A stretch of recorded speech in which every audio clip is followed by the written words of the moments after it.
요한복음 11장 1절에서 16절입니다. 제가 먼저 봉독합니다. 어떤 병자가 있으니 이는 마리아와 그 자매 마르다의 마을 베다니에 사는 나사로라.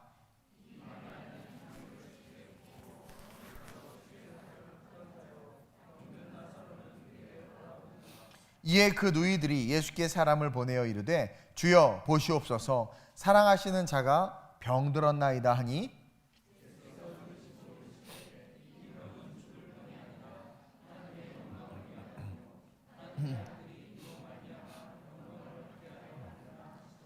예수께서 본래 마르다와 그 동생 나사로를 사랑하시더니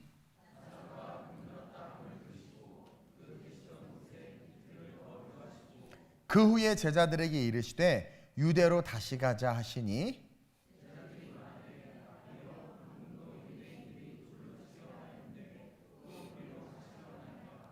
예수께서 대답하시되 낮이 12시간이 아니냐 사람이 낮에 다니면 이 세상의 빛을 봄으로 실족하지 아니하고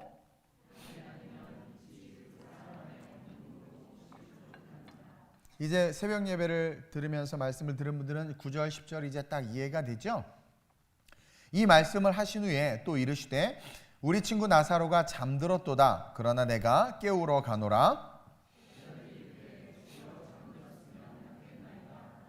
예수는 그의 죽음을 가리켜 말씀하신 것이나 그들은 이 성경의 본문에서의 제자들은 진짜 잠자고 있는 걸로 아는 거예요. 여러분들 좀 이따 다 잠들 거 아니에요? 설교 중간쯤 가면 그러니까 피곤해서 자는 거잖아요. 그러니까 지쳐서 피곤해서 잠들었나 보다라고 이해하는 거죠. 그들은 잠들어 쉬는 것을 가리켜 말씀하신 줄 생각하는지라. 내가 거기 있지 아니한 것을 너희를 위하여 기뻐하노니 이는 너희로 믿게 하려 함이라. 그러나 그에게로 가자 하시니 함께 디두모라고도 하는 도마가 다른 제자들에게 말하되 우리도 주와 함께 죽으러 가자. 참 엉뚱한 얘기들이 나오고 있어요. 그렇죠? 예. 오늘은 이 말씀을 가지고 따라합시다. 부활. 그 돌을 옮겨 놓으라. 라는 제목으로 은혜를 좀 나누려고 합니다. 예수가 그 누구이신지를 가르치는 정확하게 가르치고 그것에 대해서 다른 세계의 복음서보다 조금 늦게 쓰여졌지만 예수님의 공생의 전체를 기록하되 그분이 빛이시고 그분이 하나님의 아들이시지만 그분이 곧 창조주이신 하나님이시다라는 것을 가르치면서 이야기하고 그것을 기록한 책이 바로 이 요한복음이에요. 요한복음. 그래서 태초에 하나님께서 천지를 창조하심과 같이 태초에 빛이 있으니라. 그 빛이 하나님과 함께 계셨고 그 빛은 곧 하나님이시다. 그리고 그분이 곧 말씀이시다. 그러면서 창세기의 내용을 끌어와서 예수님이 어떤 분이신지로 말미암아 그 예수님의 신성과 능력, 그분이 하나님이심을 드러내면서 이야기를 풀어나가는 게 요한복음이란 말이에요. 그러면서 나타나는 그 요한복음에 있는 그 7가지 기적들에 대해서 우리가 쭉 새벽을 통해서 배웠는데 의도를 가지고 그 7가지 표적을 보여주고 있는 거예요. 이 표적은 쉽게 말하면 이정표와 같은 거예요. 왜 지금 우리 교회도 여기 아름다운 우리 교회 올 때 이쪽 사거리에 이쪽에 신호등 옆에 전봇대에 아름다운 우리 교회 이정표를 세워두고 또 여러분 이렇게 사거리에 보면 이렇게 이정표들 있죠. 이정표를 보면 우리가 목적지를 찾아갈 수 있는 것처럼 이 7가지 기적은요 이정표인 거예요. 그래서 우리가 누구를 찾아갈 수 있도록 예수 그리스도를 그리고 예수 그리스도가 이 땅에 오신 이유와 목적을 분명히 발견할 수 있도록. 근데 우리 다 알죠? 예수님이 우리를 구원하러 오신 거 알아요 몰라요? 몰라요? 근데 이상한데 예수님이 우리를 구원하기 위해서 오셨잖아. 그렇죠? 근데요 그게 전혀 우리에게 실제가 안 되고 있어요. 그래서 계속해서 이정표를 보여주고 우리에게 이야기하는 거예요. 만약에 그분이 우리를 구원하러 오신 메시아이시고 우리의 구원자다. 그리고 값없이 그 구원의 은혜를 주셨다라는 것이 실제가 되면 더 이상 필요한 게 없어야 돼. 그리고 그분만을 위해서 살아야 돼. 그분의 말은 내 모든 것이어야 되는 거야. 우리는 사장님의 말은 우리의 모든 거야. 회장님의 말은 전지전능해. 그렇죠? 근데 예수님의 말씀은 아무것도 아니야, 우리에게. 우린 예배를 너무 경히 여겨요. 여기 하나님 없고 목사님만 서 있으니까. 여기 예수님도 안 보이고 성령님도 안 보이고 그냥 어떤 무슨 제사 지내는 것처럼 이게 재래의식이에요.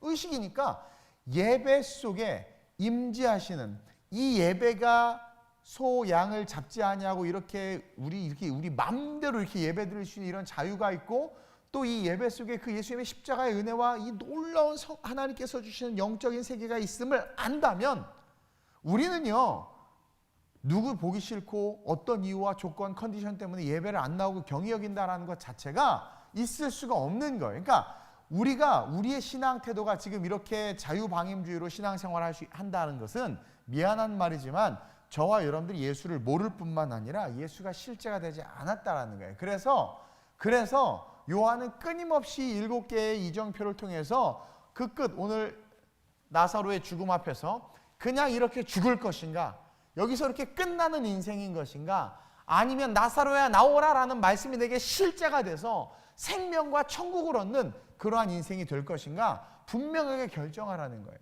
그래서 그렇게 주님이 실제가 된 자들이 순교했고, 실제가 된 자들이 자기의 모든 것을 내어드려서 주를 위해서 일했고, 주께서 쓰시겠다면 기꺼이 드리고 하나님의 몸된 교회에서 헌신한단 말이에요. 근데 오늘날 그런 게 없잖아요. 그래서 주님이 더디 오시는 것이 어찌 보면 우리에게 감사한 일일 수도 있는 거예요. 왜? 지금 오시면 다 지옥 가거든. 그러니까 우리는 이렇게 제가 아무리 이야기해도 이게 와닿지 않는 것은 너무나 세상에 찌들어 있고 세상에 죄악과 세속에 장아찌가 되어 있어가지고 와닿지 않는 거예요. 그 당시에 바리새인과 사두개인들이 사실은 우리의 모습이란 말이에요. 우리의 모습. 그것을 알고 요한은 그 태초로부터 계신 하나님이 이 땅에 오셨고 너를 위해서 오셨다. 그러면서 이 7가지 표적들을 통해서 이것이 너의 인생에 나타날 표적이고 주님이 너에게 요구하시는 것이며, 궁극적으로 우리 인생의 끝은 죽음인데 그 죽음 앞에서 너는 죽음에서 나와 노임받는 영원한 천국에 들어가는 인생이 될 거다. 그러면서 우리로 하여금 결단하라는 거죠. 첫째 날이 아니죠. 7째 날이죠. 태초로부터 시작해서 이튿날, 셋째 날에서 7째 날. 첫 기적을 일으키셨는데 가나 혼인잔치에서 물이 변해서 포도주가 바뀌는 첫 번째 이적. 예수의 보혈이라고 그랬죠. 십자가. 그렇죠? 우리의 기쁨이 이 땅에서 끝나는 것이 아니라 우리의 기쁨이 천국까지 지속되기 위해서 예수님이 자기 피를 흘리셔야 되는 거야. 이해돼요? 극상품의 포도주를 마신 우리가 그 기쁨이 지속되는 것처럼 예수의 보혈을 마신 우리의 삶은 그 기쁨이 지속될 거야. 하나님이 영광을 받으시는 안식일 날, 첫날 한 번 딱 영광 받으시고 아담과 하와가 타락함으로 말미암아 어떻게 돼요? 안식일은 더 이상 하나님에게 안식일일 수가 없는 거야. 그래서 예수님이 뭐라고 그래요? 지금 시간이 없어서 제가 그냥 성경 찾지는 않아요. 아버지가 지금까지도 일하시니 나도 일하신다. 우리가 새벽에 봤죠? 그것처럼 하나님은 이제 안식일도 없어. 계속 일하는 거예요. 그래서 이 안식일을 어떻게 해요? 망가진 안식일을 다시 회복시키고 싶으셔서 안식일날 우리 주님이 부활하신단 말이에요. 재창조라면 다시 새롭게 창조된 거예요. 이제 가나 혼인잔치에 극상품의 포도주를 마신 모든 자들이 그 기쁨의 잔치에 참여할 수 있었던 것처럼 예수의 보혈로 말미암아 그 포도주가 어디서 났는지 알지 못해 우리는. 그러니까 하나님의 전적인 은혜라는 거죠. 그 포도주를, 보혈을 마신 우리의 삶은 영원한 축제의 삶이 될 수 있다는 것을 가르쳐주고 있다는 거예요. 그러면서 하나님의 영광에 초점을 두는 삶을 살아라 제가 이야기했어요. 영광이라는 단어는 우리의 것이 아니라 하나님 거라고 그랬어요. 글로리. 영광은 하나님 거예요. 글로리. 그리고 그 영광은 뭐예요? 하나님의 성품과 능력이 내 삶에 나타나는 거예요. 그 하나님의 성품과 능력이 우리의 인생에 계시되어지고 그것이 내 삶에 지속되는 거, 지속되는 상태. 다시 말해서 나사로 자기는 봐봐요. 죽었다 살아났어요. 오늘 살아나가지고 막 걸어다니면서 이제 때가 되면 또 죽겠죠. 육체의 그 하나님께서 정해놓은 그 한계 속에서. 근데 살아있는 동안은 뭘 느껴요? 난 죽었었잖아. 난 죽었다 살아났단 말이야. 그러니까 여러분 나사로가 어떻게 살았을 것 같아요? 여러분들처럼 허람방탕하고 로또 사고 여러분처럼 술 마시고 담배 피고 살았을 것 같아요? 자기가 죽었었단 말이에요. 또 한 가지 여기서 나사로는 음보와 낙원을 경험했겠죠. 그렇죠? 그러면 그가 다니면서 얼마나 증거했겠어. 부자와 나사로 이야기처럼 부자가 나사로 좀 낙원에서 딱 내보내서 내 자식들에게 보내면 나사로의 말을 듣고 죽었다 살아났으니까 믿을 거예요. 그랬더니 뭐래요? 아니야. 지금 선지자도 있고 예언자도 많은데 그들을 통해서 믿지 아니하면 죽은 나사로가 살아나도 안 믿을 거라고 그러는 거야. 그래서 표적, 기적을 보는 믿음은 가짜 믿음이야. 그리고 기적을 보는 믿음은 기적이 딱 끝나잖아요. 그 순간 의심이 벌떼처럼 몰려와. 그러니까 나사로가 살면서 어떻게 살았겠어요? 상상해봤어요? 얼마나 복음을 증거했겠어요. 죽었다 살아났는데. 그러면서 뭐예요? 근데 나는 내가 만약에 나사로였잖아요. 나사로 나오라고 하면 난 안 나갔을지도 모르겠어. 천국이 그렇게 좋은데 왜 가? 그쵸? 싫어요. 나 안 가요. 나 여기 너무. 근데 주님의 명령이니 어떻게? 빛이 있으라니까 빛이 있었던 것처럼 나와야지. 그쵸? 여러분들 예배 안 나오잖아. 예배가 안 좋으니까. 예배가 얼마나 좋은지를 모르니까 안 나오는 거야. 어쨌든 근데도 불구하고 복음이 전파되지 않아. 믿지 않는 거야. 다 나사로가 죽었고 오늘날 나사로가 죽은 걸 슬퍼하는 사람들이 많았는데, 그리고 동시에 나사로 자기는 죽음을 경험했기 때문에 그 살아가는 삶이 어땠겠냐라는 거예요. 여러분들처럼 그렇게 막 살았을까요? 아니겠죠. 그렇죠? 여러분 이건 동일한, 우리는 나사로처럼 죽을 수밖에 없는데 예수로 살아나서 우리는 할 게 너무 많은데요. 보세요. 26절에 무릇 살아서 나를 믿는 자는 영원히 죽지 아니하리니 이것을 내가 믿느냐? 우리에게 묻는 거예요. 여러분 우리가 지금 이렇게 살다가 주님 오시면 들려서 휴거돼서 주님에게 올라갈 걸 믿어요, 안 믿어요? 믿죠? 그러면 믿는 자라면 나사로랑 동일한 거야. 그럼 우리의 삶은 어떻게 사는 삶이 돼야 돼요? 지금처럼 사는 삶? 아니라는 거죠. 왜 봉사하기를 싫어하고, 왜 헌금하는 거 어려워하고, 왜 찬양하고 예배하는 것을, 말씀 듣는 것을, 기도하는 것을 힘들어해요? 그것 자체가 여러분들의 삶에 하나님의 영광이 없는 거예요. 미안하지만. 나사로는요, 죽었다 살아나서 계속 생명을 호흡하고 있고 삼시세끼를 먹으면서 하나님의 영광이 지속되고 있는 거야. 자기가 지금 살아있잖아 지금. 그렇죠? 그 살아있는 형태, 그 하나님의 영광, 그것이 실제가 되는 삶이란 말이에요. 근데 오늘 우리가 그러한 삶을 하나님이 살기를 원하신다라는 거예요. 그래서 네가 기도하면 내가 들어줄게. 네가 선포하면 내가 역사할게. 그래서 네 삶을 통해서 내가 드러나고 그것이 지속됨으로 말미암아 내 영광이 나타나는 것, 즉 다시 말해서 네가 내 영광을 누리는 거라는 거예요. 그 삶이 되길 원하는 거예요. 그래가지고 예수님이 거라사 지방에 귀신들이 왜 왔나요? 당신은 하나님의 아들 아닙니까? 놀라서 지들이 도망가는 것처럼 하나님의 영광이 임한 우리가 어둠으로 가면 어둠이 떠나가고, 하나님의 영광이 임한 우리가 삶의 영역 속에 들어가면 그 삶의 영역의 문제가 해결되고, 그리고 문제가 돼서 문제가 아닌 인생이 되는 거예요. 골리앗을 보면 그냥 아무렇게나 던져도 맞을 놈, 그렇죠? 물질의 어려움, 가난 속에 있으면 우와, 하나님이 이 경제의 문제를 어떻게 해결하실까? 기대가 돼. 나 지금 통장 잔고 영원인데 내 이틀 뒤에 200만 원 내야 될 때가 있어. 어떻게 내게 하실까? 막 기대가 돼서 막 미치는 거, 잠이 안 와. 막 어머.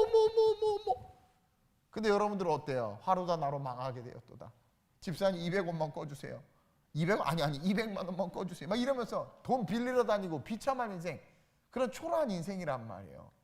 가나 혼인잔치는 우리의 슬픔을 보고 계시고 엄마가 요구했지만 그거하고는 상관없이, 그렇죠?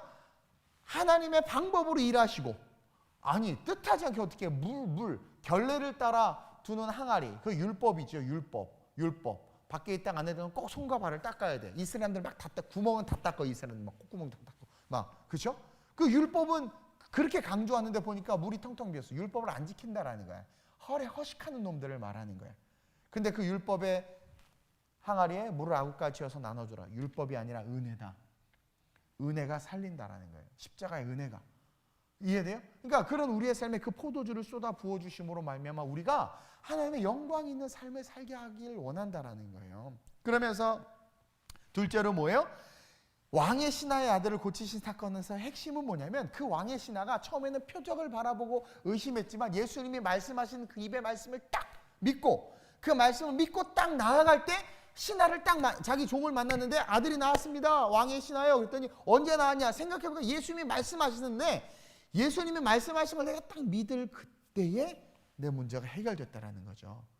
그리고 마리아도 뭐라고 그랬어요? 하인들에게. 자기는 예수야 포도주가 떨어졌대라고 예수님에게 포도주라는 어떤 분명한 목적, 내가 원하는 거죠. 돈, 성공. 하나님 키는 180 이상에 연봉은 6천 이상, 외모는 장동건과 현빈의 중간, 그리고 부모님은 장로님, 그리고 3대째 기독교 집안에, 그리고 내가 존경할 만한 그런 남자를 만나게 하옵소서. 주님의 음성이 바로 들릴 거야. 거울을 봐라. 네가 그런 남자를 맞을 만한 존재이냐? 근데 우리 그건 안 들어. 내가 원하는 거. 근데 그렇게 해서 기도했더니 깨닫고는, 그렇죠? 내 때가 아니다. 딱 깨닫고, 마리아가 종들에게서 예수님이 입에서 나오는 말씀하시는 대로 해라. 이제 포도주 필요 없어. 중요한 건 이 잔치, 이 유대인의 문화에서 아주 중요한 건데, 이 말도 안 되는 새로운 가정이 탄생하는 거잖아요. 하나님의 가정이 탄생하는 거라, 하나님의 나라가 탄생하는 거란 말이에요. 그러니 이것은 포도주의 문제가 아니야. 하나님은 이것을 지속시킬 거라는 거야. 영광을 지속시킬 거라는 거야. 깨닫고는 이건 포도주의 문제가 아니라 하나님의 계획과 방법 속에 하나님이 일하실 거야. 그러니까 너는 예수님의 입에서 나오는 말에 무슨 말이 나오든 그대로 해라 이거예요. 그러니까 말씀. 그러니까 물 떠다 갖다 주라. 그대로 하니까 뜻하지 않는 그 문제가 해결되고, 왕의 신하도 안 믿었는데 와서 좀 내려오소서, 우리 집으로 가소서 그랬더니 그냥 가라. 네 아들이 낫다. 가라. 그 말에 와서 안수해 주세요, 안찰해 주세요 막 그랬는데 가라. 그게 믿어지는 거야. 그러니까 가는 거야. 그게 말씀이 입에서 딱 믿어질 때 고침을 받았다라는 거예요. 그러면서 세 번째 기도, 38년 된 병자인데 38년 죽도록 고생했죠. 저와 여러분들이라고 그랬죠. 여러분 죽도록 고생하고 있잖아요. 저와 여러분들. 근데 얘네들이 양문역 베데스다에서 기도하고 있는데, 그렇죠? 우리 교회 안에 있는 거라고 그랬죠. 양문은 뭐라고 그랬어요? 제사를 드리기 위해 사람께서 바쳐지는 양들이 들어오는 문이에요. 그문 곁에 베데스다, 은혜의 집이라는, 베데스다, 은혜라는 이름을 가진 그 행각에서 뭘 바라보고 있었어? 천사가 물이 동하는, 여기서 이 예배당 안에서 여러분들 신앙생활하고 있고 교적 두고 있고 기독교인이라고 말하지만 일간 스포츠의 오늘의 운세를 바라보고 있고, 저와 여러분들 교회 안에 있고 예배드리고 십자가 붙잡고 있는 우리지만 뭐예요? 가끔 연초에 갔다 왔죠. 지금 보살집에 갔다 왔지. 그쵸? 그 귀신 덕지덕지 달고 왔죠. 막 여기 고양이 한 10마리 달고 온 사람들이 있어 보니까. 그렇게 점 보러 다니고 오늘의 운세 보러 다니고, 연초 되니까 내가 좋아하는 커피숍 가서 어플로 딱 하는데 보니까 오늘의 운세 돌려보세요. 이 돌림판이 나와. 에이씨, 핸드폰을 깨버리다가 비싸가지고 그냥 삭제했어. 그러면서 막 그런 운세, 운 요런 거 쫓아가는, 그쵸? 그게 38년 된 병자야. 그리고 불공정, 내 힘으로 못 들어가. 금수저 못 이겨. 그런 불공정하고 억울한 세상에서 꺼이꺼이 하면서 그냥 원망하는 이 어처구니 없는 인생. 근데 예수님이 와서 뭐래요? 야, 네 자를 들고 일어나 걸어가. 너무나 쉬운 거야. 그게 베데스다야. 양문 옆에 있는 베데스다는 자리를 들고 일어나 걸어가는 곳이야. 예배당은 말씀을 들고 일어나 여러분들의 집으로, 삶으로 가는 곳이야. 그럼 그 문제가 해결돼. 문제가 해결 안 돼도 그 문제에 지배당하지 않아. 왜냐면 그 문제를 통해서 우리를 가르치시니까. 근데 우리는 지금 38년의 병자 꼬라지로 뭐야? 아이고, 누가 나 좀 넣어주네. 이러고 앉아 있는 거예요. 그걸 배우라는 거야. 깨달으라는 거예요. 이미 십자가로 말미암아 은혜와 자비가 있는 이곳에서 여기가 양문 옆 베데스다예요. 이곳에서 왜 너희들은 그런 세상 가운데 억울하다고 불공정과 불평등에 막 분노하면서 왜 이러고 있냐 이거야. 그거 왜 세상의 룰을 가지고, 그리고 왜 여기서 세상의 방법을 추구하냐 이거예요. 그러면서 말씀에 또 초점을 두고 있는 거야. 왜? 그 말씀은 태초부터 있었고 창조의 말씀이라는 거예요. 네 번째, 오병이의 기적을 통해서 뭐라고 그랬어요? 드림. 그렇죠? 생각을 드려야 된다고 그랬죠? 빌립이 물어봤어. 시험하려고. 야, 얼마나 얘네들 먹으려면 해야 되냐? 딱 계산해가지고 우리 충만이는 아이패드 탁 해서 계산기 탁 공학 계산 1인당 2만 원씩 걷어야 됩니다. 막 착착착 해. 근데 제가 뭐가 빠졌다고 그랬어요? 변수. 빌립이 똑똑했고 정확하게 계산했지만 그 계산이 틀린 이유는 그 계산기 속에 예수님이 빠졌던 거야. 예수님을 넣어서 계산해야지. 그러면 물인데 포도주가 되고 물고기도 뭐 보리떡 5개 5천 명을 먹일 수 있는, 그게 예수님이라는 변수가 들어가면 그렇게 되는 거야. 그렇죠? 그러면서 뭐예요? 아이가 예수님에게 드린 별 볼일 없는 똥도 안 뺀 큰 멸치 2마리하고 꺼끌꺼끌한 보리빵 조각 5개가 그 퀄리티 때문에 이거 뭐 쓰임 받겠어? 하나님 나 같은 거 쓰겠어? 아유, 허리 부러진 나를 쓰겠어? 40 넘어서 취업도 못한 나를 쓰겠어? 이렇게 못생긴 나를 쓰겠어? 그건 네 생각이다. 퀄리티를 보는 게 아니라 뭐예요? 드림, 우리의 생각을 드리고 내가 어떠한 처지든 나를 드릴 때 어떤 일이 일어나요? 그 사람을 통해서 하나님은 놀라운 역사를 일으키신단 말이에요. 따라서 다섯 번째 풍랑의 비유를 통해서 그 예수님을 받아들이라는 거야. accept하라는 거야. 우리의 삶에, 여러분들의 인생에, 여러분들의 마음에, 여러분들의 삶에 예수님이 확 갖다 품으면 즉시 가버나움에 도착해.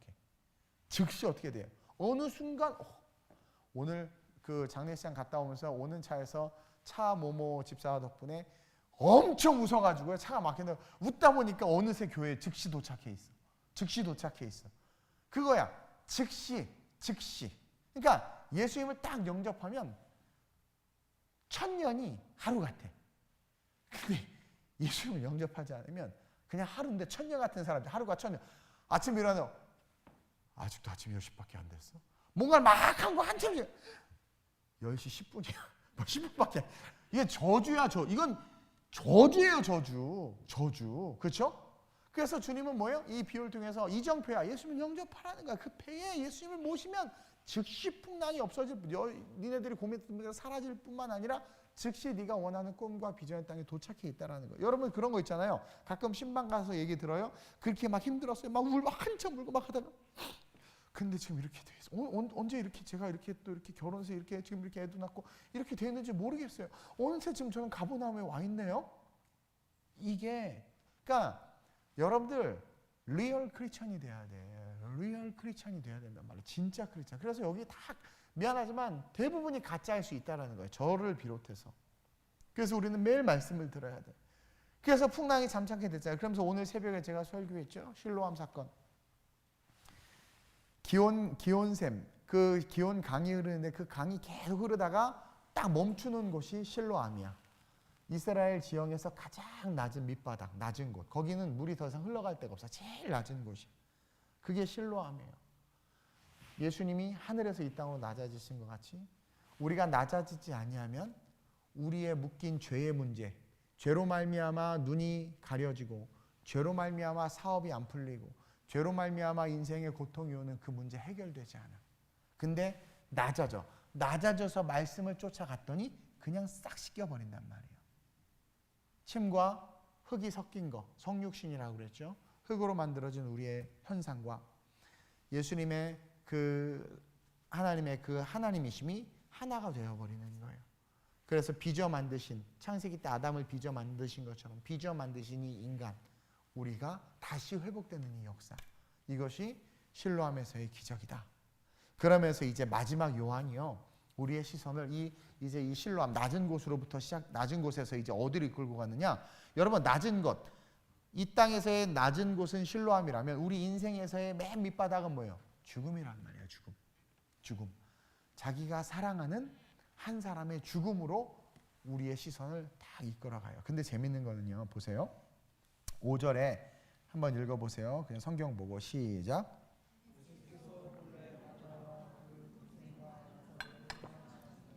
마리아가 빠졌어. 그렇죠? 우리는 마리아와 마르다의 비유에서 자꾸 마리아만 좋아하신다고 하는데 아니요. 마르다 사랑하세요. 그 마르다와 그 동생 나사로를 사랑하시더니 그렇죠? 그렇게 사랑하는 그 형제였던 나사로가 죽은 거야. 자, 인생을 살다 보면 우리는요, 뜻하지 않은 슬픔, 뜻하지 않은 고통을 겪어요. 그러니까 인생을 살다 보면 누구나 원치는 않는데 뜻하지 않게 마라 앞에 서는 일들이 벌어져. 마라가 뭐예요? 신나서 믿음을 가지고 사업을 시작하고 신나서 믿음을 가지고 결혼을 하고 신나서 믿음을 가지고 뭔가를 했더니 세상에 남편이, 세상에 사업이, 세상에 그 내가 믿었던 그 사람이 광야. 죽게 된 거야.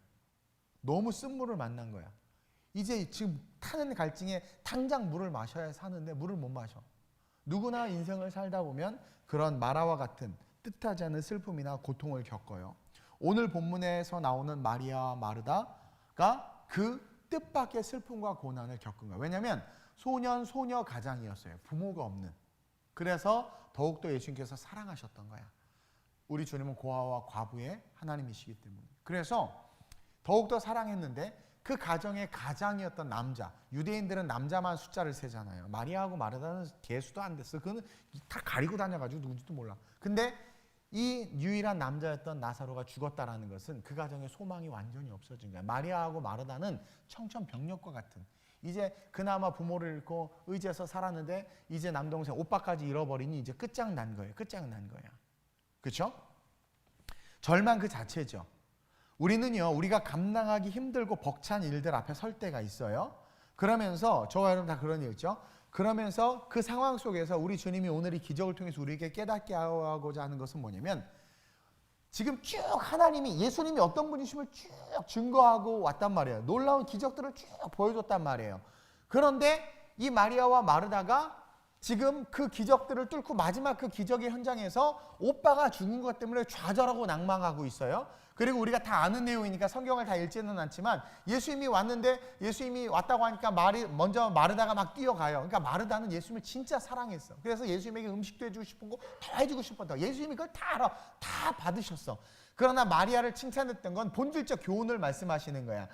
하나님께서는 뭐예요? 말씀 듣는 걸 가장 기뻐하신다라는 본질적 교훈을 가르치신 거고, 동시에 하나님은 마르다를 사랑했어요. 오늘 마르다와 나사로를 사랑했다고 그랬잖아요. 저도 저한테 잘해주는 사람 좋아요. 인간이니까요. 당연한 거예요. 예수님도 마찬가지였다. 그러나 현상이 아닌 본질은 뭐예요? 말씀이 더 중요하다라는 거야. 어쨌든 그래서 마르다가 먼저 예수님에게 뛰어 달려왔단 말이에요. 예수님, 우리 오빠가 죽었어요. 동생이 죽었어요. 예수님 곁에 계셨으면 좋았을 것은 계속 슬퍼하는 거야. 뭘 발견할 수 있어요? 예수님 앞에서 스스로가 한계를 짓고 있는 거야. 그러면서 우리에게 깨닫게 하시고자 하는 건 뭐냐면, 한계를 짓지 말라는 거예요. 지금 이 놀라운 기적들을 보면서 저와 여러분들하고 똑같아. 기적들을 보면서 왜 문제 앞에서 한계를 짓냐라는 거예요. 왜 문제? 저도요. 별로 그렇게 저는 걱정하는 스타일이 아니에요. 생긴 것부터 둥글둥글해서 걱정 안 하게 생겼죠. 걱정 생기면 일로 굴러가고요. 이쪽 걱정이 절로 굴러가고 잘 굴러다녀. 근데 그런 저도 가끔 가다 머뭇머뭇대고 근심할 때가 있어요. 그 인간이니까. 그러나 곧 하나님께서 어떻게 하시겠지. 아유 몰라. 너희가 염려한들 너희 키가 한 자나 더 잘하겠느냐. 주님 맡깁니다. 그리고 난 먹고 잡니다 하고 자 그냥. 염려다 맡기라 주가 돌. 그 다음 날 딱 더니 아무 일도 안 일어났어. 주님 또 제 믿음을 보시는군요.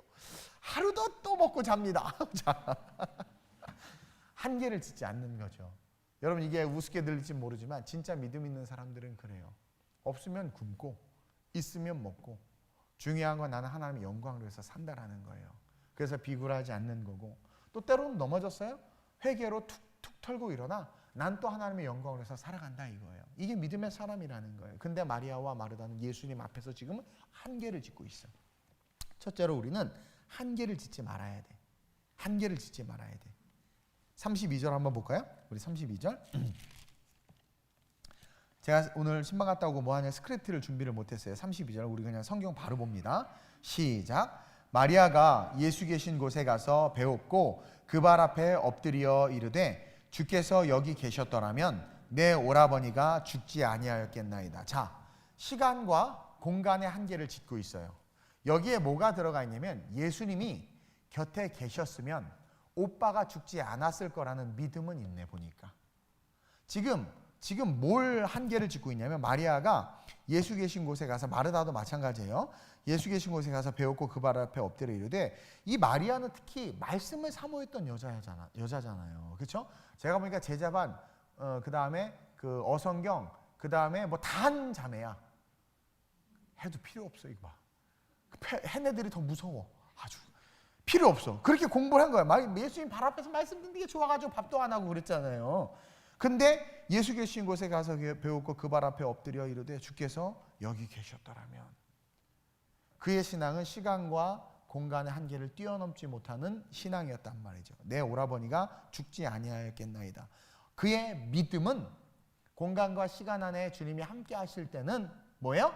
오빠가 죽지 않고 죽음도 이기고 병에서 낫고 해결될 수 있지만, 공간과 시간을 초월한 상황에서 그것이 분리된 상태에서는 주님도 어찌할 수 없다라는 그런 어떤 한계성을 짓고 있다라는 거죠. 그리고 또 한 가지, 병이 들었을 때는 가능성이 있다라는 믿음을 갖고 있어. 그러나 이제 죽었기 때문에 끝난 거야. 자, 실로암은 가장 낮은 곳인데 인간에 있어서 더 낮은 곳은 뭐예요? 죽음이에요. 이 죽음은 끝이잖아요. 그러니까 죽음 앞에서는 뭐예요? 아무것도 못하는구나. 이제 끝이구나. 오늘 장례식장 갔다 왔는데 그 우리 조인하 권사님 상주인데 상주가 너무 웃겨주셔가지고 우리 다 깜짝 놀랐어요. 네, 너무 웃겨가지고. 나는 호상이 있죠. 아버님이 천국 간 것에 확신이 있는 거죠. 그건 호상이 오히려 할렐루야 해야 돼. 오히려 화를 내야 돼. 먼저 가, 그 좋은 데를 먼저 가 막 그러면서 어떻게 보면 이게 건강한 거예요. 인간적으로는 슬프지만 우리는 기독교 세계관을 갖고 있으니까, 그렇죠? 근데 대부분의 사람들은 이 죽음이면 이제 끝났다라는 거예요. 그 한계를 딱 저버리는 거예요. 한계를 저버리는 거예요.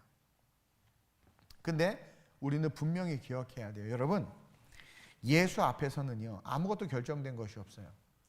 그리고 끝까지 가본 사람 아무도 없어요. 자, 우리 인생으로 보면 끝까지 가본 사람 없어요. 여러분들 앞에 어떤 두려움이 있고 경제적인 어려움이 있고 관계에 힘듦이 있어요. 이걸 피하고 싶어. 이 관계의 힘듦을 피하고 싶고 어머 내 수치심과 두려움이 드러났어. 이거를 회피하고 싶고 그래서 막 자살하기도 하는데 어리석은 거야. 그냥 뚫고 가. 그냥 가는 거야. 왜냐면 끝까지 가보지 않았잖아. 우리 하나님은 역전의 하나님이라는 그런 찬양도 있잖아요. 무슨 찬양인지 모르지만 60대 70대 분들이 좋아하는 찬양이 있어요. 역전의 하나님 막 이런 찬양이 있단 말이에요. 기도원 가면 부르는 거. 맞아, 역전의 하나님이란 말이야. 그러면 끝까지 가봐야 될 거 아니야. 근데 죽음이라는 것에 이제 끝났다라는 그 지금 가짜 인간이 생각하는 극단의 그 문제 앞에서 한계를 뛰어넘는 그 하나님을 지금 보여주고 있는 거야. 따라서 우리는 어떻게 해야 돼요? 끝까지 가본 사람은 아무도 없기 때문에 한계를 짓지 말고 우리 자신을 그 안에 가두지 말라는 거야. 그러면서 한계를 넘어서는 신앙을 가지라고 오늘 우리에게 이야기하고 있는 거예요. 오늘 본문에 마리아는요 말씀을 알고 예수를 알았음에도 예수의 사랑을 받았음에도 자기 자신을 한계 속에 집어넣어 놓고 있는 거예요. 오늘날 그런 젊은이들이 너무 많죠. 그래서 구직을 포기해버리고 방에서 게임만 하고 앉아있는 거야. 자기 스스로를 한계 속에 집어넣어버리는 거야. 나 같은 사람은 취업 못해. 지금 그 취업난이 얼마나 심하고 그리고 들어갈 회사는 문 닫고 있고 나는 대학도 형편없는 데 나오고 나라는 아이를 스스로 내가 가진 어떤 그런 컨텍스트에 훅 집어넣어버려. 그렇죠? 여자들 이제 한 40대 넘으면 물론 우리 이승은 간사님이나 우리 김나희 자매님은 절대로 포기하지 않죠. 막 벌써 내년에 간다고 난리치고 우리 누구예요? 김난희 전도사님은 내년 5월 5일인가? 뭐 10월 5일인가? 날짜를 정해놨어. 자기 분명히 그때 간대. 나는 못 갈 것 같은 믿음이 막 올라오지만 자기는 간대. 뭐 아무나 데리고 가겠지 뭐. 난 it's okay야. 그래서 안 가면 이탈리아 보내버릴 것 같은. 분명히 이탈리아랑 시집가라 그러면서. 어쨌든 그러면서 우리 믿음의 사람들 그렇게 도전을 하는데 그러지 않으면 40 넘으면 난 이제 시집 못 가. 끝났어. 난 안 돼. 끝났어. 아브라함과 사라가 경수도 끊어지고 내 늙었는데 무슨 애를 가져. 스스로 한 개 딱. 그러니까 우리는 너무나 쉽게 주어지는 상황과 환경에 포기한단 말이에요. give up. 한계를 짓는단 말이에요. 마리아와 마르다처럼. 마르다도 그랬어요. 39절에 보세요.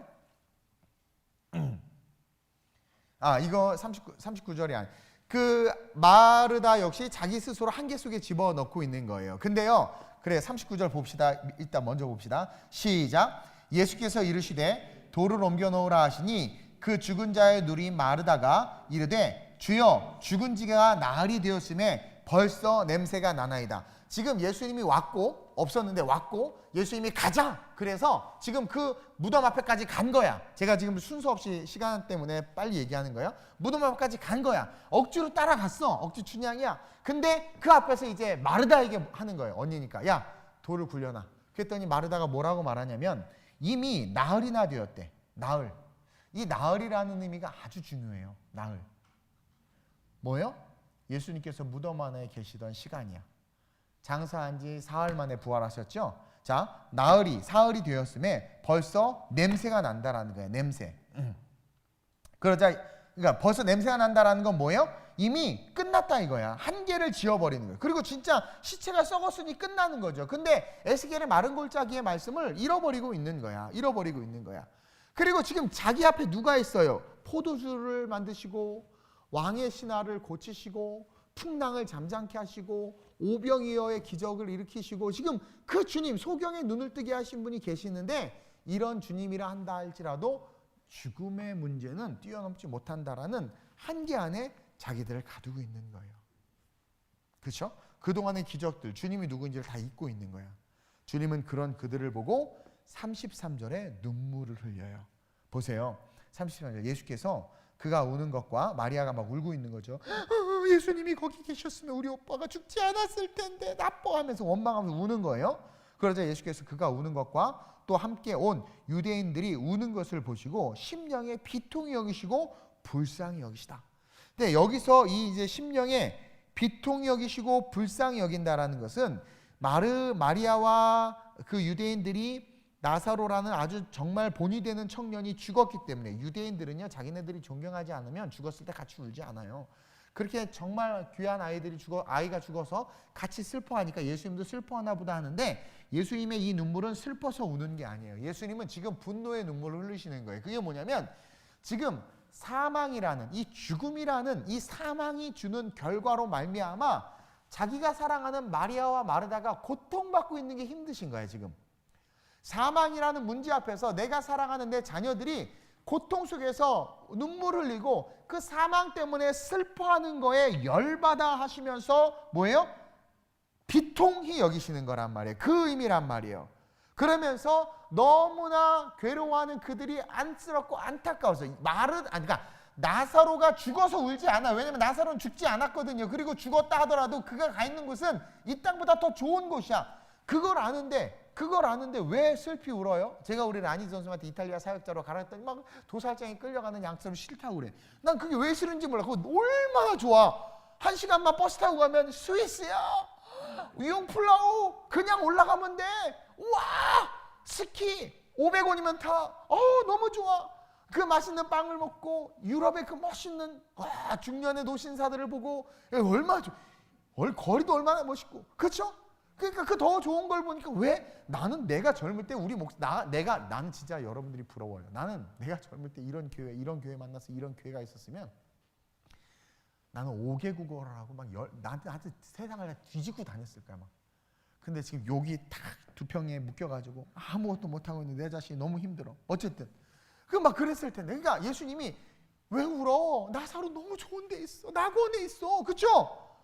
그리고 왜 울어? 살아날 거야. 그러니까 예수님은 울 일이 없어. 그래야 안 그래? 예수님은 울 일이 있어요? 없어요? 없어. 근데 왜 우냐면 화가 나시는 거야. 도대체 이 사망이 뭐길래 내 사랑하는 자녀들을 이렇게 눈물을 흘리게 하냐. 그러니까 도대체 너희들은 왜 그 사망에 속아서 왜 눈물을 흘리고 슬퍼하냐. 그것을 비통히 여기시는 거예요. 나사로가 죽은 것 때문에 네버 절대로 슬퍼하지 않았어요. 나사로가 죽은 것 때문에 눈물을 흘린 게 아니란 말이에요. 사망이 주는 결과 때문에 그런 거란 말이에요. 그러면서 36절, 37절 보세요. 멍청이 대장정이라는 구절이에요. 36, 37절 시작. 이에 유대인들이 말하되 보라 그를 얼마나 사랑하셨는가 하며 그 중에 어떤 이는 말하되 맹인의 눈을 뜨게 한 이 사람이 그 사람은 죽지 아니할 수 없었더니 하더라. 그러니까 맹인 눈 뜬 기적도 알아. 근데 죽음이라는 한계성 속에 가두는 거죠. 여러분들 신앙 있지만 늘 그러잖아요. 기도한다고 다 되는 건 아니야. 막 그런 사람은 입을 지지세요. 기도한다고 다 되는 건 아니야. 그렇게 열심히 신앙생활 한다고 복 받는 거 아니야. 주님이 그렇게 열심히 하는 거 별로 안 좋아해. 네가 주님이다 그래 네가. 아니 입으로 그래. 주님이 그렇게 열심히 하는 거 별로 안 좋아해. 또 이제 믿지 않는 아빠들 그러죠. 야 너네 예수님도 야 아빠 말 어기고 그렇게 교회 가는 거 안 좋아하실 거다.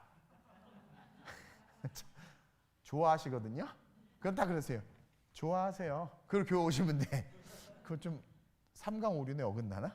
그러니까 우리는 너무나 이상한 멍청이 대장장과 같은 멍청이 대잔치 말잔치를 하고 있다라는 거예요. 그렇죠? 절대로 그를 얼마나 사랑하셔서 슬퍼서 우는 게 아닌데 그렇게 이야기하고 있는 거예요. 예수님이 35절에 눈물을 흘리신 것은 사망 때문에 눈물을 흘린 거예요. 이 사망이 주는 이 고통에 슬퍼하는 이들이 가슴 아파서 왜 이 고통에 슬퍼하냐 이건 고통이 아닌데 그리고 그 앞에 예수가 서 있는데 이건 놀라운 패러다임의 전환이란 말이에요. 예수님은 부활이고 생명이라는 거죠. 그 주님 앞에 있으면서도 한계를 짚고 그 안에서 슬퍼하면서 그 사랑하는 자들이 그렇게 괴로워하고 아파하는 게 괴로운 거야. 그래서 열받으셔서 하신 말씀 34절 그를 어디 두었느냐 그러신 거예요. 이것은 뭐예요? 사망에 대한 주님의 도전이에요. 사망에 대한 선포예요. 그를 어디 두었느냐 물으시는 거예요. 너의 고통과 아픔의 근원이 뭐냐 그렇게 물으시는 거예요. 뭐가 그렇게 연약해서 뭐가 그렇게 뭐가 너를 그렇게 힘들게 하느냐? 너의 장애가? 너의 가난이? 너의 외모가? 도대체 그 앞에 예수는 어디 있냐라는 거예요. 그 한계 안에 여러분들이 갖고 있는, 여러분들도 갖고 있어요. 다 갖고 있어요. 그 주방은 안 돼, 주방은. 그 한계. 그렇죠?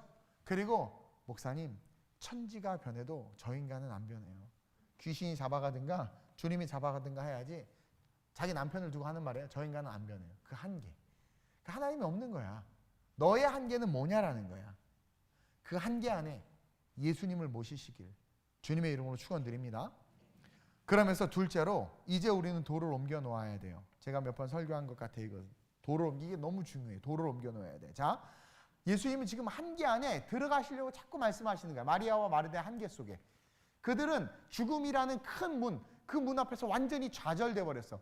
6가지의 기적이 다 좌절돼 버렸어. 저가 소경은 눈을 뜨게 하되 죽은 자는 못 살리는구나. 그러니까 하나님의 능력이 죽음 앞에서 멈춰지니까 주님이 열받은 거야.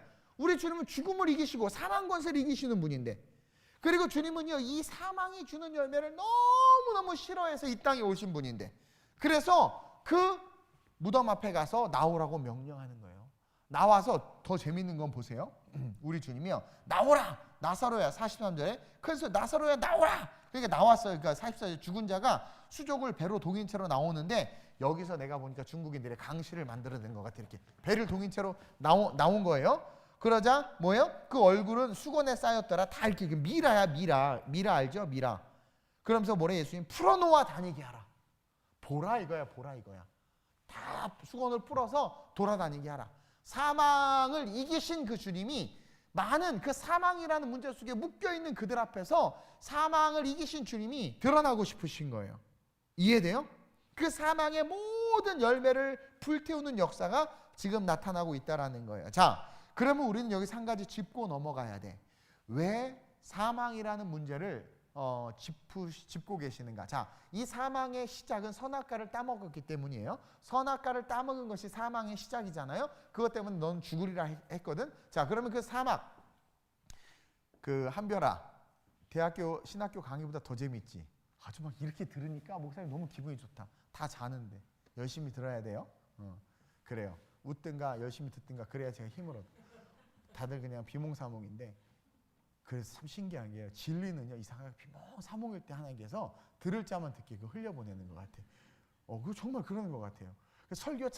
설교를 제대로 제가 못 준비한 날은요 다 말똥말똥 이러고 있어. 그럼 내가 하나님 날 훈련시키시는구나. 그래서 잘 준비해서 딱 오면은 다 이러고 있어. 네. 어쨌든 이 사망은요, 사망의 시작은 선악과를 따먹었고 그런 말미암아 죽을 수밖에 없는데요. 선악과를 왜 따먹었냐라는 거야. 먹고 싶었어. 먹음직도 하고 보암직도 했다라는 거죠. 다시 말하면 사망은요 새콤달콤을 우리에게 줘. 달콤함을 준단 말이에요. 그래서 달콤한 것 같아서 우리가 그것을 잡아, 그것을 취해. 쾌락이나 뽕이나 도박이나 하여튼 여러분들이 익숙한 것들, 그런 것들 좋아. 그래서 그것을 딱 붙잡아. 근데 그거 아세요? 그 모든 달콤함은요 시간이 지난 후에 반드시 그 값을 받으러 와요. 그래서 그 미국의 그 유명한 대통령 누구예요? 그런 예화는 저 잘 기억을 안 하는데, 그 사람도 마약 파티하고 해변에 누워 있다가 아침에 일출이 딱 뜨는 것을 보면서 난장판된 자기의 그 파티 현장을 보고는 순간 이루 말할 수 없는 수치심과 이건 인생이 아닌데라는 것이 확 깨달아지면서 정신이 번쩍 난 거죠. 이게 뭔가? 쾌락이 끝까지 가본 거예요. 그러면서 이게 뭔가 하고 깨닫고 다시 돌이켜서 그 이름 기억이 그거 알죠? 그래서 다시 미국의 대통령이 됐잖아요. 그것처럼 여러분 이 달콤함의 끝은요 결국은 사망이야, 사망. 그래서 마귀는 항상 그 달콤한 걸로 유혹하는 거야. 그 요셉을 유혹한 그 부담스러운 아줌마 보세요. 자기가 아줌마인지도 모르고 그냥 나이트 가운데 이리 와. 근데 그 달콤함을 피했더니 어떻게 돼요? 하나님의 영광의 자리에 섰지만 우리의 삶에 오는 그 달콤함의 유혹에 넘어지면 결국 우리는 다 쓰러지고 자빠진다라는 거죠. 다윗도 그래가지고 결국 살아가는 신복 우리아를 죽이는 어처구니 없는 일을 벌인 것처럼 달콤함은 반드시 그 값을 치르게 된다. 지금 기억해야 되는 것은 뭐냐면 그 그것을 통해서 우리 인생은 다 사망에 묶이게 된다. 욕심, 소욕을 쫓아가는 인생의 끝은 다 사망이다라는 거, 사망이라는 거예요. 세상을 향해서 달려가게 하는 게 그 달콤한 사망이 주는 물질과 그런 어떤 권력과 그런 유혹이죠. 근데 그 앞에서 지금 마리아와 마르다에게 뭐라고 말하냐면, 자, 이게 지금 사망의 결론이야. 세상을 쫓아가고 자기 소견에 좋을 대로 말씀을 등지고 가는 삶은 다 사망이죠. 그래서 결론, 그 저 무덤 안에 있는데 그 무덤 안에 있는 저 아이를 예수님이 살릴 수 있다라는 거예요. 근데 다른 때 같으면 그 보세요. 왕의 신하에게 가라, 네 아들이 나왔다. 그리고 또 누구예요? 그 소경에게 가서 씻어라. 그렇죠? 그 또 38년 된 병자에게 네 자리를 들고 걸어가라. 그러면 되는데, 그렇죠? 그냥 거기서 나사로야 나오라. 그럼 나오면 되잖아요. 근데 그 앞에 아주 재미있는 장면을 하나 주님이 의도적으로 우리에게 보여주고 있단 말이에요. 여러분들 알다시피 여기도 보니까 큰 돌이에요. 그 유대는 동굴에 이렇게 매장을 하는데 시체 썩은 냄새와 또 혹시나 그 유품들을 훔쳐가지 못하게 하기 위해서 꽉 막아놓는단 말이에요, 무덤을. 그러면 그 장정들이 밀기도 힘든 큰 돌인데 그걸 이 두 여인들에게 밀라고 하는 거야. 이거는 그만큼 못 밀어요. 근데 이건 그만큼 그 두 여인들의 세계관이 세상에 아예 쪄들어 있다라는 거야. 그 두 여인의 세계관이 사망은 못 이긴다. 그렇게 신앙생활 한다고 복 받는 거 아니야. 아유, 술 담배 다 먹으면서 교회 다녀도 하나님께서 다 천국 가게 하셔. 못 가. 또 못 간다고 말하면 나한테 이단이라고 그러나? 왜냐면 계속 그거에 익숙하다 보면 계속 죄는 죄를 낳거든. 점점 그렇게 가요. 그래서 결국 우리 인생이 차라리 지금 바로 지금 죽으면 우리 다 천국 가. 예배 드리고 있잖아. 근데 괜히 그냥 속아가지고 괜히 그 무대 위에 올라갔다가 주님 오시면 지옥 가는 거야 이제. 그렇죠? 괜히 그냥 뭐 알잖아요. 여러분 알죠? 그러니까 그것처럼 그 항상성을 깨라는 거야. 그것을 굴려야 되는 거야. 왜? 죽음 앞에서 다 울었잖아. 예수님이 앞에 있는데도 불구하고 죽음 앞에서 울었잖아. 그러니까 지금 예수님이 앞에 다시 서 있어. 그러면 네 틀을 깨라는 거야. 네가 그 돌을 옮겨 놓으라는 거야. 주변 사람들한테 시켜도 될 건데 주님은 뭐라고 그래요? 39절에 이 돌을 옮겨 놓으라. 누이 마르와 마르다에게. 그러자 41절에 그들이 옮겨놨어요. 근데 그 앞에 뭐라고 말하냐면 40절에 예수께서 이르시되 내 말이 네가 믿으면 하나님의 영광을 보리라 하지 아니하였느냐. 이제 선택해야 돼. 항상성. 내가 옳다고 생각하는 이성과 지성과 그리고 인간이라면 누구나 그렇다라고 여겨지는 세상의 그런 어떤 상식들 앞에 서 있어요. 그리고 동시에 예수님의 말씀. 그렇죠? 네 오빠가 살아나리라. 이 말씀 앞에서 이제 고민하고 결정해야 돼. 그리고 마리아와 마르다는 그동안은 믿지 못했고 한계 속에 자기를 가뒀지만 한계 밖으로 나와서 41절에 그 말씀을 믿고 돌을 굴려놓는 거예요. 돌을 굴려놓는 거예요. 자, 돌을 옮겨놓으니 이제 예수님 My time, 내 타임이야. 눈을 들어 우러러보시고 이르시되 아버지여 내 말을 들으신 것을 감사하나이다. 그러면서 항상 내 말을 들으시는 줄을 내가 알았나이다. 커넥팅하고 있죠. 자, 그냥 나사로야 나오라 그러면 될 텐데 지금 하나님하고 대화하고 있죠. 이것은 부활의 문제이기 때문에 그런 거예요. 그러면서 이 말씀을 하옵는 것은 둘러선 무리를 위함이니 곧 아버지께서 나를 보내신 것을 그들로 믿게 하려 함이니이다. 아주 중요한 이야기가 거예요. 지금 죽은 자가 살아나는 건 정말 놀라운 일인 거거든요. 근데 살아나는 거야. 이것을 통해서 영원한 생명과 부활을 이야기해주고 싶은 건데 그것을 이야기하는데 누구를 지금 등장시키냐면 유대인들이 믿고 있는 하나님을 등장시키는 거야. 그리고 그 하나님은 구약에 무엇을 이야기하고 있냐면 메시아에 대한 약속을 하셨고 그 메시아가 나다라는 것을 증명하고 있는 거예요. 그렇게 이야기하시고서는 그러니까 하나님과 소통하는 걸 보여주는 거죠. 그러면서 43절에 큰 소리로 나사로야 나오라 외치는 거예요. 이게 말이 돼요? 죽음 앞에서. 그러자 죽은 나사로가 그냥 튀어나오는 거야. 우리는요, 하늘의 축복을 사모하라고 했을 때 어떤 사람들은 저걸 보고 야, 드디어 우리 목사님이 세속화됐나 보다. 아니면 저거를 보면서 와, 올해는 돈 좀 벌래나? 올해는 내 남편 승진할래나? 내 인생이 좀 잘 풀리나? 이렇게 생각하는 자들은 다 저질의 신앙을 가진 자들이에요. 고질의 신앙을 가진 자들은 비웃는 거예요? 수준 높은 신앙을 가진 자들. 그래서 제가 지금 송구 영신 예배 때부터 의도적으로 쭉 말씀의 본질을 이야기하고 있는 거예요. 그래서 진짜 하늘의 축복은 뭐다? 이제 앞으로 우리가 살아가야 될 삶에 펼쳐질 하나님의 능력의 인생이라는 거예요. 능력의 인생이라는 거예요. 그러면서 오늘 우리는 어떻게 해야 돼요? 돌을 굴려야 돼.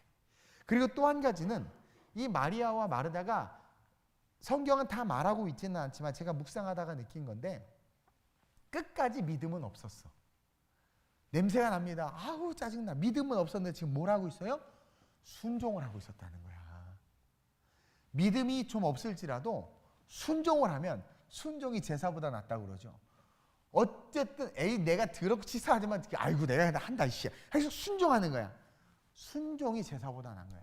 순종을 통해서 그들은 뭐예요? 자기가 원하는 불가능이 가능케 되는 죽음을 이기는 생명의 예수를 경험한. 나사로 오빠가 살아나는 건 둘째 문제야. 뭘 경험한 거예요? 죽음을 이기시는 생명의 예수를 경험하게 되는 거야. 우리 예수님이 그런 분이야. 그리고 십자가에 달려 죽으셨잖아요. 그러니까 그것을 경험한 자들은 뭐예요? 그분이 부활하신다라는 부활의 신앙이 생기고, 그래서 장사한 지 사흘 만에 그분이 부활하실 것을 믿고 마리아와 다른 마리아가 엄마 마리아와 함께 향품을 들고 뛰어간 거예요. 물론 향품을 들고 뛰어간 건 장례를 제대로 못 치렀으니까 제대로 장례를 치루어 주러 가는 거였어요. 물론 그들의 믿음이 흔들리긴 했어요. 그러나 그 앞에서 뭘 목격해요? 부활하신 주님을 목격한단 말이에요. 이건 엄청난 축복이야. 그러니까 이 요한복음은 두 가지인 거죠. 우리가 얼마나 형편없는 믿음을 갖고 있는가와 동시에 그 형편없는 믿음을 갖고 있는 우리를 구원하시기 위해서 우리 주님이 얼마만큼 카인드니스하게 우리의 삶에 다가오셔서 파워풀한 능력을 보여주고 있느냐를 우리에게 보여주고 있다는 거예요. 시간이 계속 많이 가네. 기도해야 되는데. 그래서 저와 여러분들은 이제 어떤 믿음으로 나아가야 되냐면 부활의 믿음으로 나가야 된단 말이에요. 믿음이 없어도 순종의 믿음으로 나가야 돼. 제발 순종의 믿음으로. 그래서 여러분 험한 길 좁은 길을 걸어가길 기뻐해야 돼. 교회에서 섬기고 봉사하고 헌신하는 것을 즐거워해야 되고, 그것이 내게 주어진다라는 것이 얼마나 큰 축복인지를 알아야 된다는 거예요. 그러면서 믿음으로 걸어갈 때 우리의 삶에 무엇이 경험되어지느냐? 사망 권세를 이기신 예수님이 실제가 되는 그 경험이 우리에게 주어진다는 거예요. 그러면서 마지막으로 우리는 우리의 인생 속에서 이제 뭘 발견해야 되느냐? 주님이 말씀하시게 해야 된다라는 것을 기억해야 돼요. 자, 돌을 옮겨놨어요. 그리고는 두 가지 마음이 있겠죠. 헉헉대면서 돌을 옮겨놓고 어떻게 하나 보자. 그러면서 기다리고 있는 거예요. 우리가 오늘 이 밤에 기도할 텐데 우리는 그냥 기도하는 거예요. 기도하고 우리는 뭐예요? 기다리는 거예요. 믿음으로 기도하는 사람도 있고 억지로 순종해서 기도하는 사람들도 있을 수 있어요. 그러나 돌을 옮겨놓은 자들의 삶에는 반드시 뭐가 따라온다? 주님의 말씀, 주님의 선포가 따라온다. 돌을 딱 굴려놓으니까 주님이 큰 소리로 나사로야 나오라. 주님이 말씀하시게 해야 된다는 거예요. 자, 기회가 되면 더 이어서 할게요. 할 얘기가 되게 많은데 지금 25절 26절로 넘어갑니다. 오늘 보세요. 이제 정리할 거예요. 보세요. 예수께서 이르시되 나는 부활이요 생명이니 나를 믿는 자는 죽어도 살겠고. 이것은 죽은 자들을 향한 메시지예요. 구약의 메시지야. 그렇죠? 믿고 죽은 자들이 예수를 믿으면 산다라는 거야. 근데 26절은 무릇 살아서 나를 믿는 자는, 이건 지금 here and now 여기를 말하는 거야. 이것은 신약이요 오늘 우리에게 주시는 말씀이야. 지금 우리 살아있잖아요. 그렇죠? 구약의 믿음의 선지자들처럼 죽은 자가 아니란 말이에요. 근데 믿고 죽은 자들은 예수님 때문에 그들이 살아나지만 지금 우리는 살아있는 상태에서 예수를 믿죠. 살아서 나를 믿는 자는 영원히 죽지 아니하리라. 이것을 내가 믿느냐? 우리에게 명령하고 있는 거예요. 다시 말해서 너희가 이 땅을 살면서 무엇을 추구하느냐? 신앙이 있고 예수를 구세주로 고백한다고 하면서 너희가 도대체 무엇을 바라보고 인생을 사느냐? 콘크리트 아파트 평수 넓혀가는 거 좋다 이거야.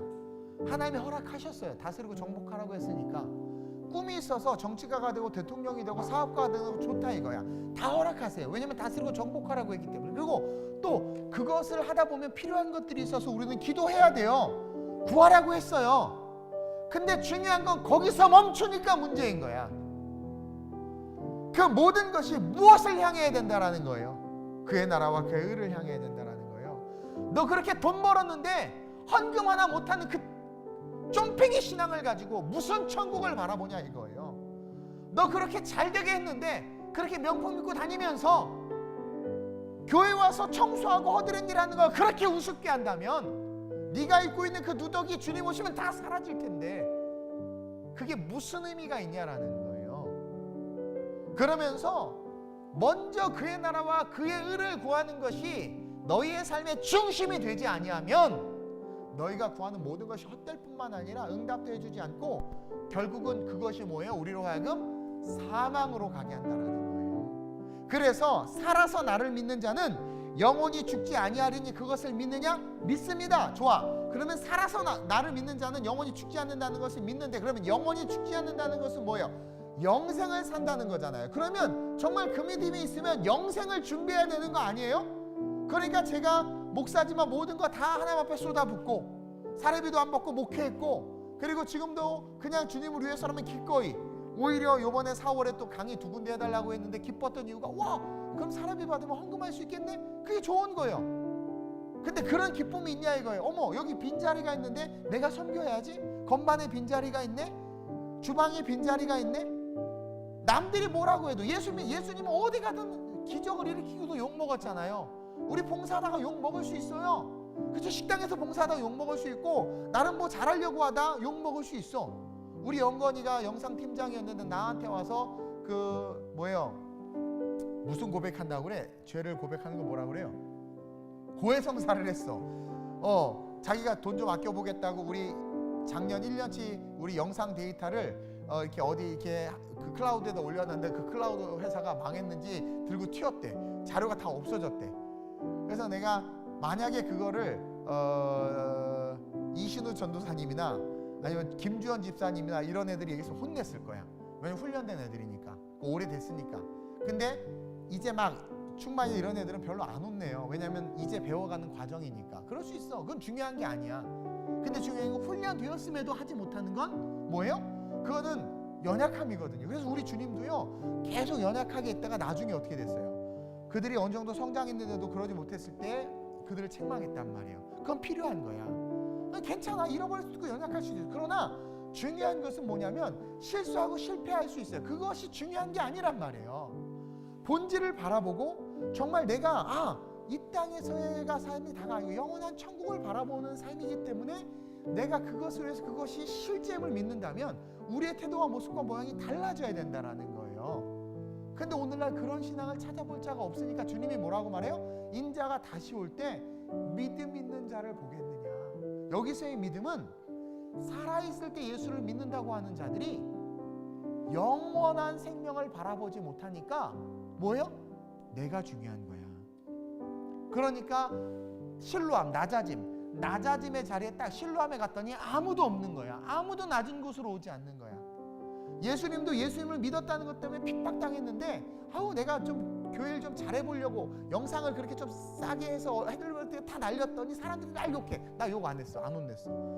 나 다부터 안 해. 안 해. 그게 아닌 거예요. 그게 아닌 거예요. 그럴 수 있어. It's okay. 그러나 중요한 건 섬김과 헌신의 자리에 나가야 된단 말이에요. 성가대 사람 많네. 나 안 해. 아니 사람 많고 안 하고가 아니라 하나님이 나의 찬양을 받고 싶어 하는데, 그러니까 우리가 얼마나 비본질적인 것에 묶여서 본질을 바라보지 못하고 있는가. 이 얘기는 다시 말하면 우리 스스로가 우리를 한계 안에 딱 집어넣고 있는 거예요. 그러니까 예수님의 말씀을 듣고 6가지 기적을 봤음에도 마리아와 마르다가 뭐래요? 주님이 여기 계셨더라면 오빠가 죽지 않았을 텐데. 시간과 공간에 한계를 두고 신앙생활하고 있는 거야. 주님이 없었으니까 오빠가 죽었다는 거야. 그리고 지금 앞에 왔잖아. 그럼 빨리 살려주세요 이래야 되는데 이미 죽었어요. 이미 끝났어요. 저는 45이에요. 남자들이 저를 싫어해요. 전 결혼 못해요. 저는 안 돼요. 왜 그 한계 속에 우리 스스로를 가두냐라는 거예요. 한계 너머에서 우리를 부르시는 그 하나님을 바라보고 우리는 도약해야 된다는 거죠. 살아있는 상태에서 우리는 지금 예수를 믿고 있잖아요. 그럼 이제 우리의 삶의 우선순위와 관점은 영원한 천국이란 말이에요. 그것을 향해서 기꺼이 우리의 삶을 달려나갈 때, 역으로 이제 풀어보면 이제 그렇게 할 때 하나님께서 성경에 말한 모든 축복이 이제 실제가 되는 거예요. 저는 그 축복을 받은 사람이에요. 모든 축복이 실제가 되는 거예요. 남들은 한 번 당뇨 걸리면 평생 간다는데 한 방에 났잖아요. 당화혈색소가 10위까지 올라가서 죽을 뻔했는데. 그러니까 그것부터 시작해서 모든 것이 없어. 지금도 돈이 하나도 없는데 모든 게 다 이루어지는. 건강이 아픈데 이상하게 나도 링겔 맞고 병원에 누워서 좀 쉬고 싶은데 이상하게 쓰러지지는 않아. 그죠? 우리 하나님 참 그렇게 꼭 잡고 계셔가지고. 그것처럼 저와 여러분들이 7가지 우리가 특세부터 쭉 시리즈 말씀을 한 5번 여러분들 들어야 돼. 이 설교를 계속해서 인터넷으로 듣고 좋아요 눌러주시고 구독하기도 눌러주시고, 예? 그럼 쓸데없는 거 듣지 말고 설교 말씀 들으면서 저와 여러분들의 삶을 세워나갔으면 좋겠습니다. 제가 그래서 오늘 새벽에 여러분들하고 나눈 찬양이 있어요. 우리 오늘 반주자가 누군지를 몰라가지고 말씀을 못 드렸는데 그 찬송을 혹시 찬양을 치실 수 있나 모르겠네요. 우리 하늘 보자라는 찬양인데 우리 이 찬양 한번 고백하고요. 고백하고 그리고 같이 함께 기도할 텐데, 제가 이 요한복음 사실은 너무나 많은 내용이 있지만 핵심을 다 여러분들에게 말씀해 드렸어요. 그리고 이제 예수님께서 십자가로 딱 올라가신 거예요. 그 십자가에서 이제 우리로 하여금 뭐예요? 그 십자가 너머에 있는 천국을 보라고 이야기하는 거예요. 그 믿음으로 저와 여러분들이 일어섰으면 좋겠습니다. 자, 이 찬양이 제가 왜 새벽에 나누고 오늘 이 시간 또 나누기를 원하냐면 가사 때문에 그래요. 가사. 이 가사를 깊이 있게 묵상하면서 오늘 이 밤에 기도할 때, 우리가 오늘은 설교가 좀 길어서 짧게 기도할 수밖에 없지만 제가 그랬죠. 기도의 시간이 중요한 게 아니라 기도는 퀄리티가 중요해요. 그리고 하나님이 쓰시는 것은 퀄리티가 중요하잖아. 맡기기도 쓰시잖아. 하나님이 쓰시는 것은 뭐예요? 마음이, 드림이 중요하다고 그랬어요. 그 마음이. 그래서 오늘 이 밤에 우리가 짧게 기도하지만 축복해 주실 줄로 믿고 같이 함께 찬양합니다. 내 하나님 서신 발 앞에 무릎 꿇고 경배하리. 큰 권능과 영광이 가득한 내 아버지 계신 이곳, 오 하나님 그 빛난 얼굴 배우며 두 손 들고 나아가리. 찬송과 존귀와 영광과 능력을 그 하늘 보좌 위에 주. 우리 천천히 한번. 내 하나님 서신 발 앞에 무릎 꿇고 경배하리. 큰 권능과 영광이 가득한 내 아버지 계신 이곳, 오 하나님 그 빛난 얼굴 배우며 두 손 들고 나아가리. 찬송과 존귀와 영광과 능력을 그 하늘 보좌 위에 주님께. 오 하나님, 오 하나님 그 빛난 얼굴 배우며 두 손 들고 나아가리.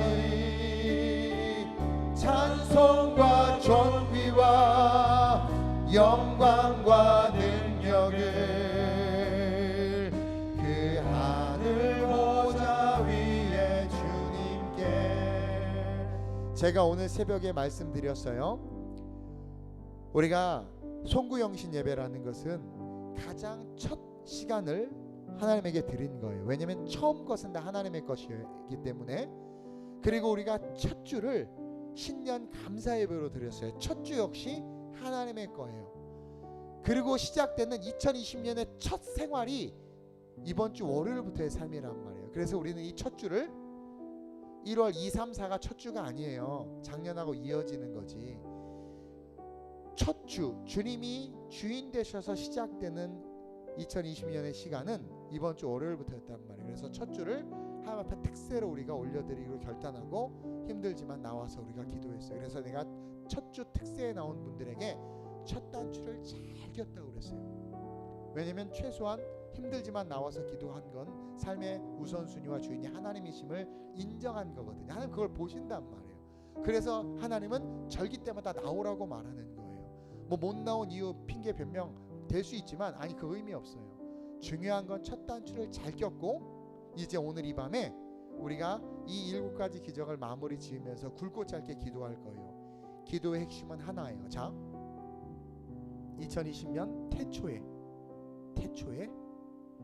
빛이 있으니라 말씀했단 말이에요. 그 빛이 하나님과 함께 계셨고 그 빛은 곧 하나님의 말씀이라고 그랬어요. 그리고 그 말씀이 육신이 돼서 이 땅에 오셨어요. 지금 우리의 삶에 오신 거예요. 그분은 우리의 삶에 어떤 주님으로 오시냐면 창조주로. 그리고 7가지 기적을 통해서 뭐예요? 사망 권세를 이기시는 주님이심을 우리에게 보여주고 있단 말이죠. 이제 이 주님과 함께 우리는 본질적인 신앙 안으로 들어가서 정말 하나님이 주시는 진짜 축복, 그게 뭐냐면 아들의 권세예요. 그 진짜 축복을 받아서 세상이 감당할 수 없는 하나님의 사람들로 일어서기를 기도했으면 좋겠습니다. 그럴 때 저와 여러분들의 삶에 심장이, 가슴이 뜨거워지며 성령의 충만함이 임하고 여러분들의 삶이 새로운 지경으로, 여러분들의 인생이 새롭게 변화되는 놀라운 역사가 있을 줄로 믿습니다. 이 시간 하나님, 내가 빛이신 주님을 영접하길 원합니다. 배에 오르신 예수님처럼 내 안에 오시옵소서. 내가 원하는 것을 구하는 것이 아니라 예수님의 입에서 나오는 말씀을 구하겠습니다.